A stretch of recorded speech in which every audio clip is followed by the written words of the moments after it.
નવસારી જિલ્લામાં દરિયાના પાણી ગામમાં ફરી વળ્યા છે કે જે જલાલપુર તાલુકાના વાસી અને બોરસી ગામે દરિયામાં ભારે કરંટના કારણે ઊંચા મોજા ઉછળ્યા હતા અને પાણી ગામમાં ઘૂસી ગયા। દરિયામાં ઊંચા મોજા ઉછળતા જ પ્રોટેક્શન વોલ ન હોવાને કારણે દરિયાકાંઠાના બોરસી ગામમાં દરિયાના પાણી ફરી વળ્યા હતા। દરિયાના પાણી ગામમાં પ્રવેશતા જ ગ્રામજનોની મુશ્કેલી પણ વધી છે। દરિયાના ખારા પાણીથી ખેડૂતોનો પાક પણ હવે નષ્ટ થવાના આરે છે, તો મીઠા પાણીના તળાવોમાં પણ દરિયાનું પાણી ભળી જતા પીવાના પાણીની સમસ્યા પણ ઊભી થઈ છે। દર વર્ષે ચોમાસામાં ગ્રામજનોને આ જ રીતે હાલાકી ભોગવવાનો વારો આવી રહ્યો છે, ત્યારે પ્રોટેક્શન વોલ તાત્કાલિક બનાવવા માટે પ્રશાસનને સ્થાનિકોએ માંગ કરી છે।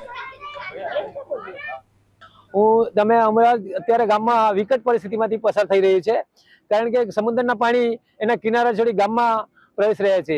એવું લાગી રહ્યું છે ગામ એક સમુદ્ર બની ગયું છે।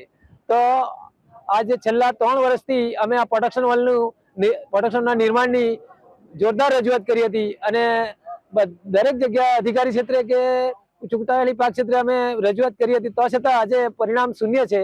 જો અહીંયા પ્રોટેક્શન વોલ બનાવવામાં આવે તો આ ગામની સુરક્ષા થઈ શકે એમ છે અને પાણી રોકાઈ શકાય એમ છે। ને છેલ્લા 5 વર્ષથી ગામની લગભગ 300 થી 400 માણસોનું સ્થળાંતર થઈ ચૂક્યું છે। તેઓ એના અહીંયા સુરક્ષિત ન સમજતા ગામ છોડી ગયા છે અને બાજુની સિટીમાં જતા રહ્યા છે અને સમુદ્ર છે તે લગભગ 500 થી 600 મીટર જેવો ધોવાણ થઈ ગામની ઘરોની નજીક આવી ગયો છે। જે 7-8 વર્ષથી દરિયાના પાણી નજીક આવતા આવતા આજે ઘર સુધી પાણી પહોંચી ગયા છે।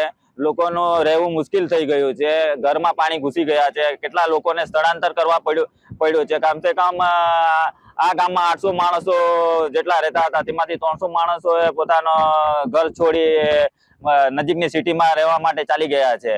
તો જેની પરિસ્થિતિ સારી નથી તે ગામ છોડી શકતા નથી। એટલે આ પ્રશાસનને નમ્ર વિનંતી છે કે તમે કોઈ યોગ્ય પગલાં લઈ, આ ગામનો લાસ્ટ વર્ષ છે, જો આ વર્ષે જો યોગ્ય પગલાં નહીં લેવામાં આવે તો આ બોરસી ગામનું અસ્તિત્વ મુશ્કેલમાં મુકાશે।